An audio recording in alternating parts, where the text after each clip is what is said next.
Para empezar, México no es un país petrolero, eso es algo que no se ha dicho. Por consecuencia, nuestra política de producción, de explotación petrolera, tendría que ser mucho más conservadora.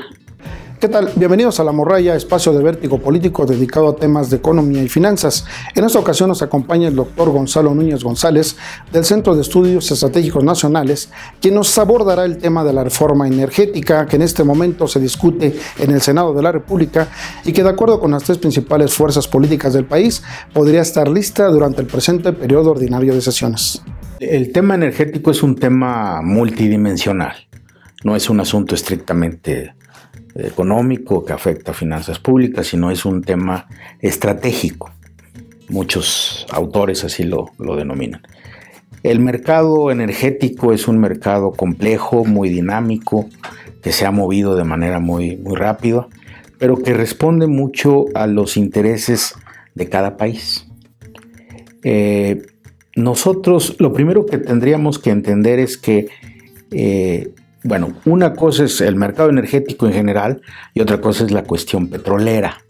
En realidad lo que ahorita estamos centrando la discusión es a las reformas al artículo 27-28 constitucional, que tienen que ver fundamentalmente con la cuestión petrolera y eléctrica en una buena medida. El mercado petrolero a nivel mundial es un mercado que tiende necesariamente a contraerse, es decir, las reservas probadas, no probables ni posibles, porque esos son términos todavía un poco ambiguos, pero las reservas probadas a nivel mundial se han ido reduciendo a partir de una teoría que se lanzó hace ya algunos años y donde llegó a su pico, el famoso pico de Hoover, en el año más o menos 2004-2005. Es decir, a partir de entonces ha venido dándose un proceso de declinación de la producción petrolera a escala mundial. México no está exento de eso. Es decir, para empezar, México no es un país petrolero, eso es algo que no se ha dicho. ¿Por qué? Porque no tenemos ni el 1%, tenemos el 0.9% de las reservas probadas a nivel mundial. Es decir, no somos un país petrolero. Por consecuencia, nuestra política de producción, de explotación petrolera, tendría que ser mucho más conservadora. No así nuestras exportaciones.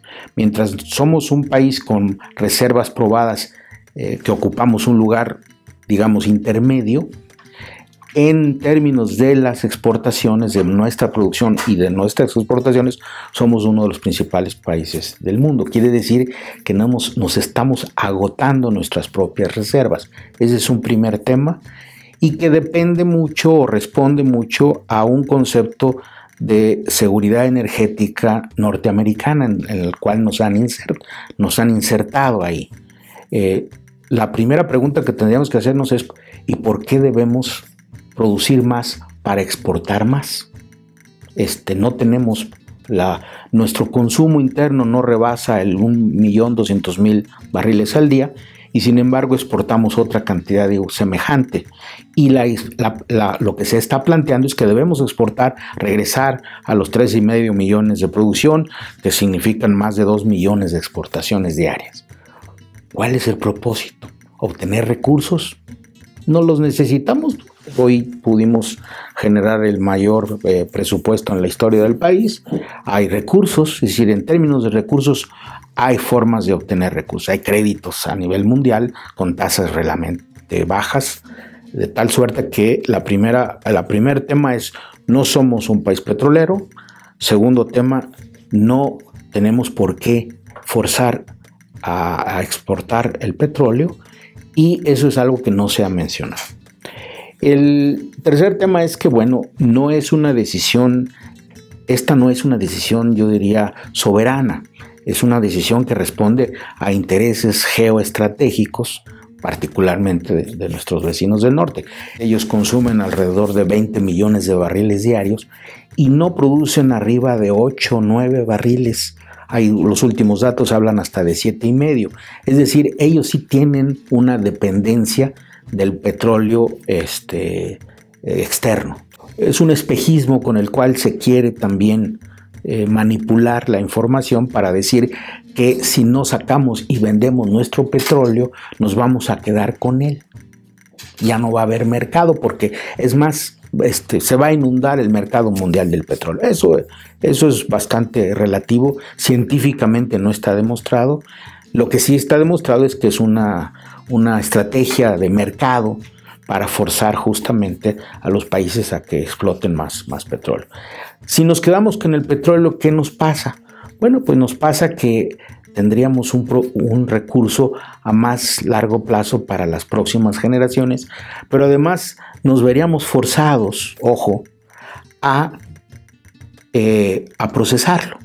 Es decir, lo que tenemos que hacer, el petróleo no lo comemos, eso es algo que hay que explicarle a la gente.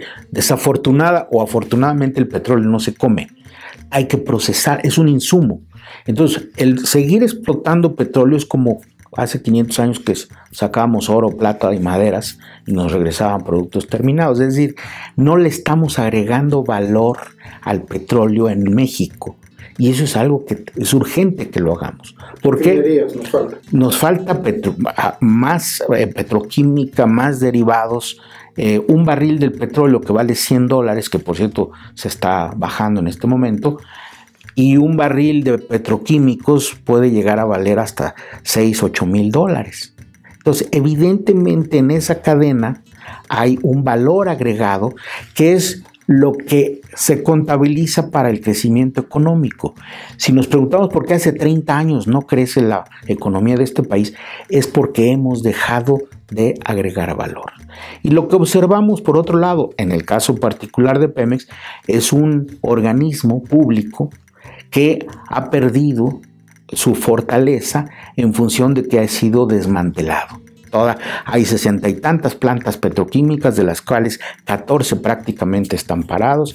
Hay ramas industriales que desaparecieron del país, por ejemplo agroquímicos, ¿no? Y con ello todo el apoyo al campo.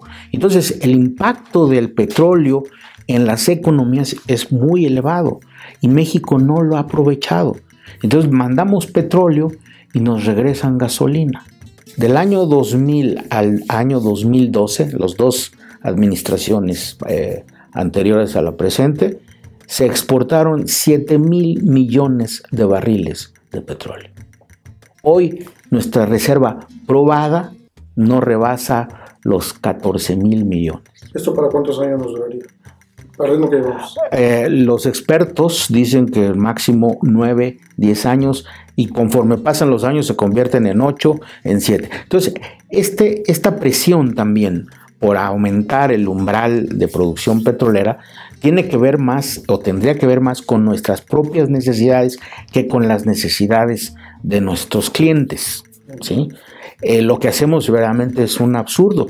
Hemos consumido más de la mitad de nuestra reserva los últimos años y uno se pregunta, ¿y dónde está la inversión productiva? ¿No? Nos dicen el modelo noruego, sí, nada más que noruego no tocó un peso o un dólar de petróleo y tiene una reserva que le permite garantizar 2 generaciones de seguridad social. Nosotros no lo hemos gastado en gasto corriente, en una cuarta o tercera parte del presupuesto, ¿no? En un boquete fiscal, a cambio de que las grandes empresas, sobre todo, no paguen impuestos. Imagínense, ahora, ¿qué necesitamos? ¿Alianzas? Órale, encantados. ¿Qué tal una alianza Petrobras, Petróleos de Venezuela y Pemex? Nos convertimos en una potencia. Y eso no les gusta a algunos países, ¿no? Pero eso es lo único. La soberanía económica que nos puede dar el petróleo, nuestro petróleo, es la única posibilidad de desarrollo. De otra manera vamos a estar siguiendo, dependiendo de otras economías. Entonces, yo creo que evidentemente como está la situación ya no es sostenible, pero eso no implica regalarla. Y mucho menos o venderla a cambio de un futuro que no vemos, ¿eh? No sé, el Mar del Norte, el petróleo del Mar del Norte se está agotando, por eso las petroleras están presionando a sus gobiernos para que presionen a otros gobiernos para abrir otras opciones, ¿no? Bajo esa perspectiva, doctor, ¿necesitamos realmente una reforma energética? Sí, por supuesto, pero integral, no solo petrolera. Necesitamos más bien, fíjense, ¿quién está haciendo la transición en este momento de energías no renovables a energías renovables? Empresas extranjeras. Eólica, no, paramos, ¿hace cuánto no hacemos una hidroeléctrica, por ejemplo? Entonces, no estamos ni siquiera en la transición y nos estamos debatiendo por lo que queda del petróleo. ¿Que tiene futuro? Claro que tiene futuro, pero siempre y cuando lo convertamos en una industria y en una palanca de toda la industria. Pero si es nada más sacar el petróleo, la verdad es que mejor ni lo saquemos. Consumamos lo que necesitamos y que se vaya quedando. ¿Y dónde está nuestra reserva estratégica? Esa es la pregunta. Porque nuestros vecinos, ellos sí tienen reserva estratégica, ¿no?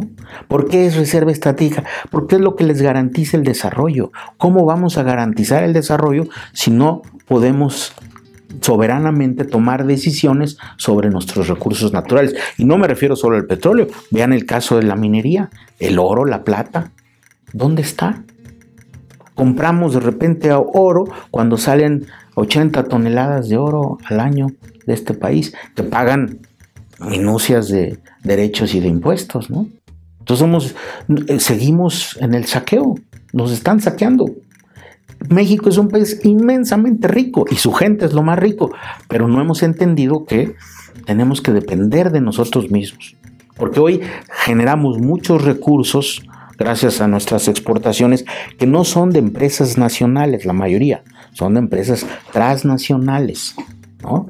Pero al mismo tiempo importamos bienes de consumo y de consumo intermedios y duraderos. Durante 50 años, cuando el famoso desarrollo estabilizador mexicano, logramos sustituir, dadas las condiciones mundiales entre guerras y posguerra, logramos sustituir muchos productos, logramos integrar cadenas con producto nacional y logramos inclusive desarrollar una gran industria de bienes de capital. Es lo que tenemos que hacer. México debe ser una gran fábrica de fábricas. Lo que necesitamos son fábricas, no centros comerciales. Industrializar el país. Reindustrializar el país. Y para poder reindustrializar el país necesitamos energías baratas. ¿Por qué tenemos que autocomprarnos energía cara? Cuando ahí realmente sería un fenómeno que permitiría apoyar realmente el desarrollo industrial. Pagamos la luz, pagamos el agua, pagamos el gas más caros del planeta cuando nos estamos inundando. No necesitamos mover la Constitución, necesitamos modernizar al sector, incluido Pemex, incluido la CFE. Necesitamos integrarlas, necesitamos integrar toda la cadena de producción y industrializar. Lo que necesitamos urgentemente es reindustrializar el país. Hemos perdido muchas ramas industriales. Estamos importando agua embotellada, ¿no? Toda la petroquímica está... Llegamos a ser el lugar número 5 a nivel mundial en la petroquímica. Hoy teníamos los complejos petroquímicos más grandes del planeta, que hoy lo hemos desmantelado y los estamos además vendiendo, rematando. Hay petroquímicas que se están rematando como chatarra. ¿Cómo es eso? ¿En dónde hemos visto eso? Es realmente un saqueo y necesitamos evitar el saqueo, que los mexicanos hagan conciencia que esa es nuestra riqueza y que esa es la posibilidad de industrializarnos. Y si no nos industrializamos, no vamos a crecer. Porque yo pregunto, ¿cuánto vamos a crecer cuando vengan las empresas petroleras extranjeras a invertir en este país? No van a impactar, no va a tener mayor impacto. Hablan de 50 mil millones de dólares. Eso lo podemos obtener por otras vías, ¿no? Entonces tenemos un comercio internacional que rebasa los 350 mil millones de dólares. Entonces no estamos hablando de algo que no podamos hacer, pero ojo, lo más importante, no estamos hablando de algo que no hayamos hecho ya. Pareciera que somos incapaces, no estamos preparados para ser una potencia mundial, ¿no? Y tenemos que ser tenemos todo para hacer, pero sobre todo tenemos 50 millones de gente en pobreza que necesitamos incorporar al mercado. Los industriales de este país, los nacionalistas, que desafortunadamente cada vez son menos, entienden que si incorporan a 50 millones al mercado nacional, ellos florecen y la economía florece. Es un mal negocio tener 50 millones de pobres, es un pésimo negocio. Ya no lo pongamos en términos de justicia social o de equidad o moral. No, es un pésimo negocio un país con tanta pobreza. No le sirve a nadie. Ya ni siquiera electoralmente le sirve a ninguno de los 3 partidos mayoritarios. Entonces, eso es lo que tienen que entender. Y el petróleo es la pieza clave para el desarrollo de este país. Así de fácil. Esto fue La Morralla. Gracias por su atención.